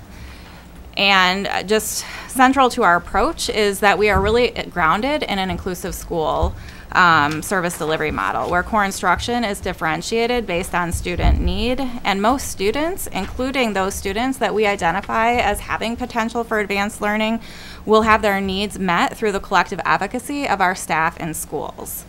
We see that this plan is directly aligned to our new board-adopted core values and goals, and are confident that it will approximate the underpinnings of our new strategic framework. We have updated the section within this plan as well. So all that being said, this plan is still in draft form, and we are definitely looking forward to our discussion and feedback from the board tonight. As you know, the plan is organized around 5 priority areas that we believe are the key levers for moving us forward to our intended outcomes. So what we're going to do is briefly describe each area, how we address the feedback we received, and then open up to the board for discussion by each area. So priority area 1 focuses on our identification practices, and that's page 20 in your plan. Here we really seek to invoke a reliable multidimensional identification process that involves universal screening and more targeted assessments to proactively identify students with advanced learning needs, especially our students from underrepresented groups. So within this area, we didn't receive a lot of feedback. We talked about it in the October area and moved forth with some implementation efforts. So just wondering, wanted to open it up to the board in terms of what thoughts, feedbacks, or questions do you have in this priority area? I've got just a presentation suggestion, which is to move the data on currently identified into this section as evidence of need. And from the introductory section to, kind of baseline. It's just, and take it or leave it, but that's it just. Yeah, no, I appreciate that.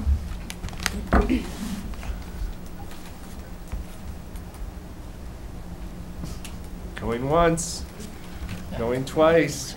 Well, it's not going to be that good a basketball game. Okay, so priority area 2 is on page 30 and focuses on developing tiered supports in the 5 advanced learning domains. And as we know, identification is one thing, as Chris and Vicki pointed out. But what we're going to do once students are identified is another. So here we're really focusing on identifying, developing, and providing instruction, services, and supports offered to students across all 5 domains. Which is general intellectual, specific academic, visual and performing arts, leadership, and creativity. Based on the feedback that we did receive in this area, the plan now includes a clear definition and examples of cluster grouping and adjusted timelines for implementation efforts for each domain. What additional thoughts does the board have in terms of feedback or questions? In priority area 2.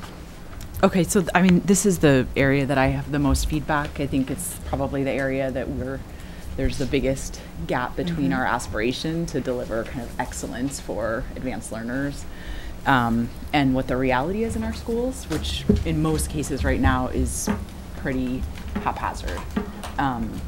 And so I really appreciated the fact that you included the statutes in this presentation. It's just kind of helpful to go back to the definitions and all of that. And gosh, every time I read the statute, so the statute is each school board shall provide access to an appropriate program for pupils identified as gifted and talented. And what an appropriate program means is a systematic and continuous set of instructional activities or learning experiences which expand the development of pupils identified as gifted and talented.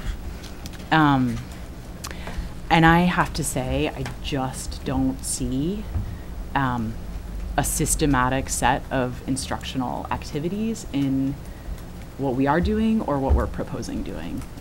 The set of kind of interventions are mostly enrichment. They're not core curriculum. Our base math curriculum, Bridges, isn't included, right? I mean, so we can talk about enrichment activities around the edges, and that's nice, but that is not what we are obligated to do from the state to support our advanced learners. It's just not. And so I think this is a big gap for me. I think it's great that we've made some decisions around how we're going to identify, but we just aligned on a vision for excellence for kids in our district, and we're talking about 4,000 K-8 kids. This is not a small number of kids. And we're essentially offering a couple of kind of fun things to do that aren't systematic. They're not curriculum. I mean, so I'll stop talking. that's what I'd like to chat about. So. Yeah, Caroline or Ethan, do you think you can talk so about that? I would say some of the things we're working on to address that, building out within the scopes and sequences that do exist in the core, especially starting with literacy and math first and working with CNI to put the tier 1 and 2 extensions in the actual scopes, and then working with family, youth, community engagement and the arts department to even make a core for leadership and creativity, because they don't exist, so it's hard to do tier 2 and 3 interventions when there's not a tier 1. So that's the plan that we should see here, right? It's That's in our there, obligation yes. for kids. So tell us how we're gonna develop a Yeah. systematic curriculum for math, for literacy, Yeah. for leadership at every grade level, right? For children who are tier 1, tier 2, and tier 3. I don't know how we're going to do that with less money than we currently have invested in this program. I mean, we have about $2 million in the budget. We're saying that we're going to actually take that just a little notch down next year, it looks like, from what it was this year. And that type of really heavy lifting for curriculum development, maybe, you tell me, maybe it's possible. I don't know how it's possible. Yeah, so like I would say we've already started with CNI. So for an example, we've already built in quarter 3, starting with middle school, working in the soapbox pieces into quarter 3 scopes. Tomorrow, the middle school advanced learning specialists are working with the literacy team again to embed the DBQ document-based question pieces into quarter 4. So it's a progression. It's not like it's all going to be there tomorrow, but it's a starting place. And having a new CNI director and myself having just been here a year actually, it's all things we need to build and make and roll out. So yeah, it just takes a lot of collaboration and cooperation and a lot of really having those discussions and figuring out what it looks like. It's not like we're not dropping a program into schools like a separate track or a separate school kind of thing. And I think a lot of how we're trying to do this really works around the idea of schools at the center. So it can't be completely universal because every school has a different flavor and context and way of doing things. So really working with the schools to do that is what we're trying to do. Yeah, I mean, this isn't this is a conversation I honestly think that we as a board need to have, because we've systematically chosen to not invest in advanced learning. We have 4,000 K through 8 kids and a $2 million investment. It's $500 a kid. Our AL specialists serve about 180 kids each, right? That's the choice that we have as a group made, and if we as a group want to commit to some of the things we're talking about in the strategic framework around excellence with equity, right, then I think we need to make a different choice here. I'm not sure if we're all willing to do that or not, but I honestly think that's what you need from us in order to enable your work, and otherwise this conversation is going to keep happening. So, I mean, and I'm open to having that dialogue, and I may be the only one that is on one side of that, and that's okay. That's why there's 7 of us. But I think that's probably the right conversation to have here, so. Mary and then me. Kate, I don't disagree with you, but I actually think that this is, we have a foundation that we have to build. And I think that pouring more resources rather than this grassroots approach that is building this curriculum, because one of the things we hear from teachers all the time is you're putting too much on us of new curriculum and new this and this. And so I applaud this approach that looks at where we are and what's manageable and what can be implemented in a fashion that that feels like the schools and our classrooms can absorb it. And is it everything? Could it go quicker? I'm sure it could, but I think we have to be in this for the long term, and we have to be looking at how we're going to make significant acceleration each time, but that acceleration should be somewhat based on how strong the foundation is. And my concern is if we try to put too much, especially with new personnel, and getting that, we risk poor implementation. And I'd rather have the same folks coming back to us next year or 6 months from now and saying, this is what we've really learned after getting this next stage on, right? They've tackled and made some real progress around identification, right? So now it's like, now we've gotten this is what we've learned, and this is what we think are the resources that are really going to leverage what we're putting in there. I'd rather take that approach than we say, okay, we need to add all of this at a point at which we're just building this foundation. So I'm with you in terms of the vision and where we need to be. I personally appreciate the approach that the staff is taking that is laying out a realistic plan for building the foundation that we can then greater accelerate. Did you add one? Are you responding there? I was actually responding to both of you, so. No, then respond.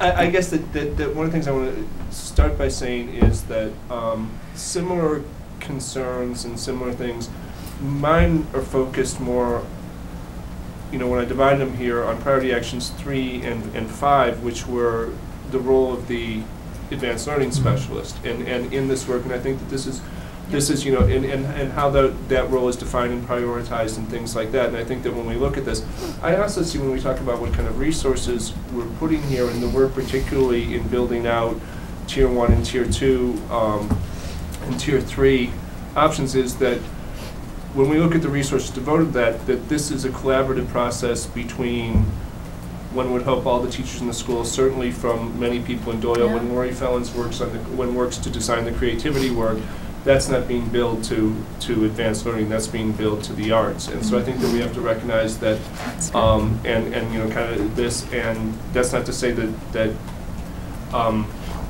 I have a vision of what the right resources are, but a more holistic view of that it isn't these 24 people who are doing all this work. Right. And that this is integrated into our MTSS system, and I think that perhaps in a model that we can do better with our remediation interventions and integrating it in ways that it looks like you're working with this, that this could be something there. As I said, I do want to come back to what this burden and what this role looks like when we talk about the role of the advanced learning specialist. And I also think that when we talk about monitoring and accountability, we have to be talking about how we're defining success, and I think that that's the conversation that Kate's very much starting. Last thing, and this is a little bit off the side, but as I went through this today, and this does speak to all of this, I was thinking that this is a 2018 to 21 plan, not a 2017 to 20 plan. And I don't know how you feel about that, but in terms of when we do an outside evaluation, when we do that this feels like, it feels new enough and that this year shouldn't count as part of it. So I don't know if that's just totally out of left field, but I would like to put that on the table. So maybe just to wrap up, and it goes back to Mary, your point around kind of letting and enabling schools to lead the way here. Look, I'm a realist enough to know that the budget's not going to change dramatically between now and when we vote on it. I hope it changes some. I would love to be able to see that something is changing in terms of delivery in schools. Because while you say it's not these 24 people's job to define what a systematic program looks like for a child, I'm not sure who else is doing it, right? So in literacy, who else is defining what good looks like for K through 5, right, for a child? So I want to know whose job that is, and I want to be able to say this child who entered kindergarten and was identified as advanced in any of our 5 domains has received a systematic program of instruction that's challenging them, maybe not even every day, but a lot of days, right? So whatever metric that is, but the metric is important. Comments back? Yeah. Or do we want to move on? Sorry. Well, I won't have as much to say on the others. I just wanted to say something about the year 1 implementation. I mean, we really viewed this year as our year 1 for our plan. So, and I feel like we've doubled down on a lot of our efforts and are seeing the outcomes that we've been hoping to see. As the data has been flat for several years, and we're finally seeing an uptick, and our efforts, you know, have been in that area of thinking that this is year one of the plan. So just want to put that out there. So when you say you see an uptick, what do you mean you see an uptick? in terms of the identification rates across all domains. So, in addition, I appreciate the eye towards, you know, how we define success. And as you'll see, that was feedback that we got, and we paired that with all of our critical actions within the plan. And I also wanted to draw everyone's attention to the 3-year actions and implementation. This is really where we get more detail on what we're doing in the specificity that you're talking about. Yeah, and not to be the clear, total weeds, but yeah, and I mean, I think the state actually defines success for us here, Mhm. right? I mean, we're talking about core curriculum. So it's about how we measure that we're getting that, right? Mhm. So right. But we have to measure our own implementation efforts as well, and I think that that's been a gap in the past, and we really wanted to address that and tackle that head on. So I really appreciate your feedback. Okay, so did you have anything? No, thank you. I was actually thinking along the same lines of whether or not this first year should be an implementation year, and I won't go into more depth than that, but so you weren't alone. Okay, so I think, TJ, this is the area that you're anxiously anticipating. Area 3, which is on page 42 of the plan, and it's about defining the role of the advanced learning specialists. And based on this feedback, this section now reflects a delineation of primary and secondary responsibilities for our advanced learning specialists. And so I'd like to just open it up for discussion. I appreciate that you divided primary and secondary roles and don't have any real argument with how these are defined. But the first primary role then opens up to a set of unprioritized responsibilities via the school implementation, the individual advanced learning school level implementation plan, and we're back to an unprioritized set of responsibilities. And so I guess that you're grimacing, but Yeah, I don't see if your first priority, I mean, because those plans are comprehensive for every possible thing that an ALS could be doing. And so I guess that I think that, and I understand that that you're prioritizing that and making it, you know what, this is the tool we're using, this is it. But again, within that, the way those hours are spent, the way we have to empower both ALS people and those who are supervising them to say, these are your priorities. This is what you should be doing.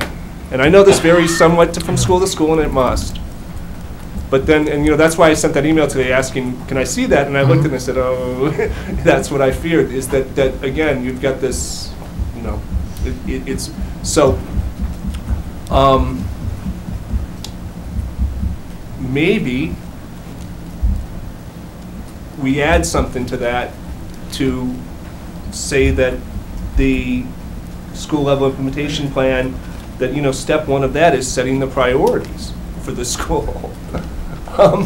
You know, that this is, I don't know how to go about it, but again, I recognize and respect why you did it this way, but it opens up again to an unprioritized set of responsibilities. Yeah, I mean, the way I was looking at it, maybe the word implement comes out, and it's about creating and monitoring.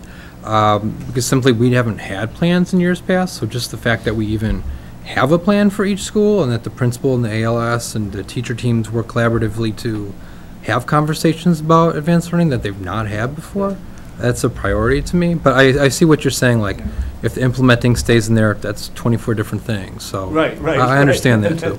And maybe if, you know, if you do take pull implementing out, I'd appreciate it if you could, you know, do just, you know, have a couple conversations with ALS people to see how they feel about taking implementing out, because I don't know. I really don't know. Kate's got something, so I think Jen, did I hear Jen? Or did I hear? I kind of want to say something, but No, go for it. So, I mean, just two things here. I think there's just a basic kind of choice around, do ALSs support kids or do they support staff? And that's, from what I see here, I see they support staff. That was the primary takeaway. Is that your vision? It's both. I mean, it's more towards if we implement the clustering well and scheduling well, that teachers can work with ALS instead of the ALS having to work with every single teacher in the building, to work with smaller groups of teachers to do more of the tier 1 and tier 2 pieces. But there's still some direct service. It doesn't eliminate it. But yes, so it does move more towards a coaching and teacher team support in more of an integrated way than before, yes. So I guess around direct service, I'd love to understand, again, whose job is it to plan for a systematic program around their area of practice for a child? And whoever that person is, I would love for somebody to have responsibility for that kind of planning. So that would be one thing around role. The other would just be, how much is too much, right? 176 kids per ALS seems like a number that we would never tolerate in any of our other programs. And I don't think it's good enough for a district that wants to commit to excellence for us here either. So again, do we have a threshold? We have thresholds for kind of caseloads for every other role like this in the district. Why not this one? And then maybe just a comment on your cohorts. I mean, I appreciate that you guys added this cohort example in here. We don't have any K through 5 classrooms with 30 kids in them. We have K through 5 classrooms with half that on average. And so if you kind of break down this math and you end up with 3 gifted kids, divide that across 5 different areas, you've got less than 1 kid per area. There's no cohort there, right? So I want to impress upon all of us that the cohort idea is great. It works really well in larger schools and in larger classrooms. We don't have very many of either. And so there are many reasons we've struggled to implement cohorts. Some are philosophical, and some are size. And so, when we come back, can we have a realistic example of a update it. School with average 17 kids in a room? Yeah, and we have 4 schools that'll start working with us through a pilot around differentiation and clustering. So we'll be able to, at some point have some very specific examples of what schools are doing within Madison. Yep, that would be great. Jen, did you? Okay, all right. That's really that was really, again, because I can't emphasize enough that I think that the place where I agree most with Kate is that we have to define these. We have to say who's doing the work, and we have to say who's doing what work. And I think that's where we're probably the closest agreement. No, there's no question. And I mean, if we're going to make a choice that ALSs don't support kids, then that should be an intentional and explicit choice that we're being transparent to the community about, so that our community can say, is that good enough? Is that us living up to excellence, right? Is that, and not hide that fact, right? I mean, that's a choice. Priority area number 4, I think we're at. Yep, this is on page 47, and it targets communication and collaboration. We really have placed a high premium on intentional collaboration with students, families, schools, and other stakeholders, and we are wondering what your thoughts and feedback or questions are in this area.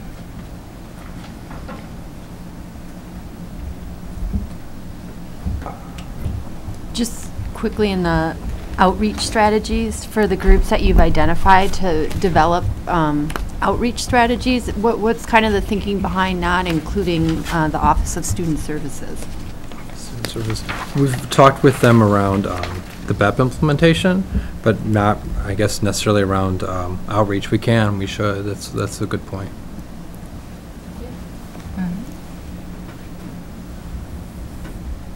I would just like to, the advisory group, I believe the National Association of Gifted and Talented guidelines for advisory groups says that the advisory group should reflect the demographics of the district as a whole, not the demographics of advanced learners, and really encourage you to seek out demographics not only in terms of race and linguistic, but also in terms of income. For participation in that.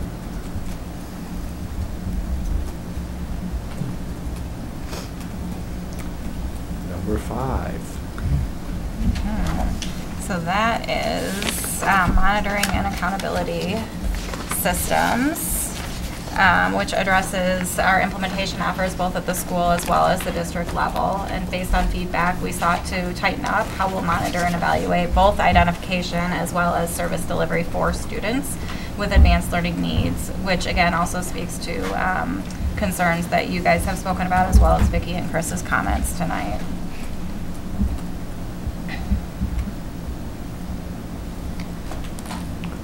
Thoughts, reactions, That's what I'm feedback? I'm looking around. One thing, and this isn't just on this plan, but in the monitoring, and this kind of speaks to the clustering thing that Kate brought up. When we talk about we're doing a little bit of monitoring with clustering in the special education plan now, and some kind of integrated vision from somebody telling us what is actually going on with clustering in our classrooms. What is, how are students being clustered? What are the racial, economic, linguistic implications of this? We've been talking cluster grouping in this district for 10 years or 8 years or something, and I really don't know what it looks like in practice. And so maybe it's not part of your 3-year evaluation, but I'd like it to be part of somebody's. Let's look at it. There's one sentence in the external evaluation which I need to find here.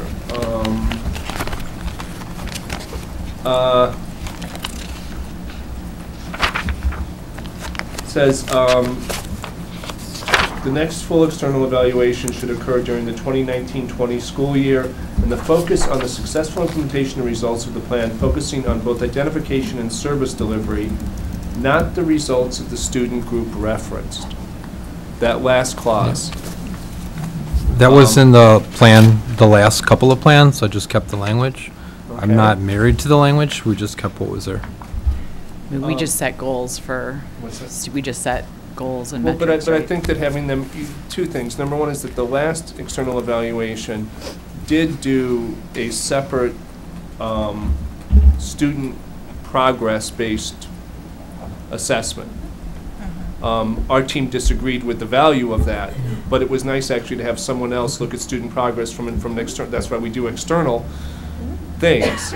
And so, yes, we do monitor it, but even if we don't have a different and separate one, I think that integrating student progress in with the other implementation evaluation, say we did this really great and nothing happened to the students, is a connection that you either want to make or you don't want to make, or we did, we just barely started this and we're seeing great stuff. Those are the kind of so I think that language kind of jumped out to me. I didn't realize it was language from the previous plan. We'll just take it out. Yeah, so that's easy. I mean, the goal in the strategic framework that we just set is growth for students that would be counted as advanced here, right? So, I mean, it's sort of a basic question. Do we think that will get us there, right? Do we think this will get us there? But that should be the outcome metric, I think. But we also get things like creativity and leadership and things like that, which are harder. Fall between Okay, cracks. that's fair. Yeah. In strategic framework monitoring. So.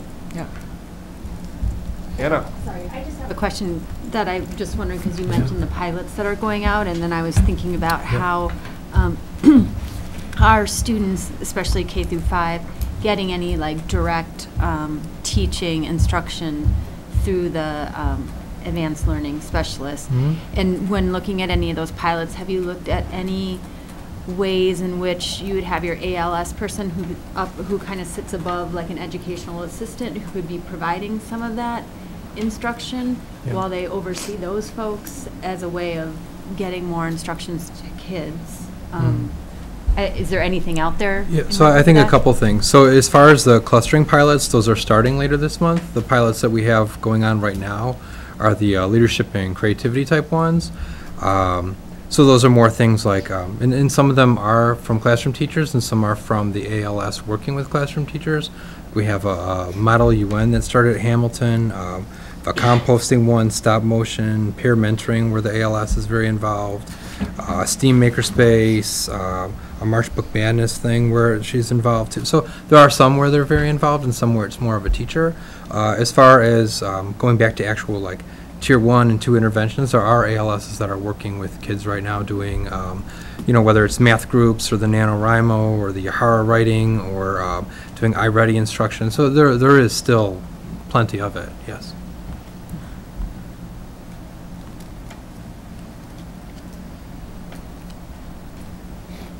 We say thank you for your service at this point. Thank you all for the feedback. We appreciate it. Thank you. And I guess the other thing is, I mean, can I just? You add may, one? Kate, I mean, you I may. know that, look, this is obviously an area that I'm passionate about. I think it's sort of our fundamental obligation. This is what every parent wants for their kids, right? And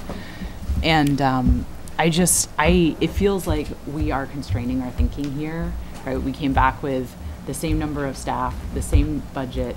It's for a program that we know is not working and that we have been told by government forces is not working, right? And so I just let us make the choice. If we don't want to go farther, I don't want you to not be ambitious for our district. If that's a choice that we all want to put our resources elsewhere, then let us make that choice. But that's our choice to make. I would love to see a version of this that is more ambitious, right? I think our kids can do more. I think if we offered more exciting, more advanced, more challenging curriculum to every demographic in our district, that our kids would rise to the challenge, especially our little kids.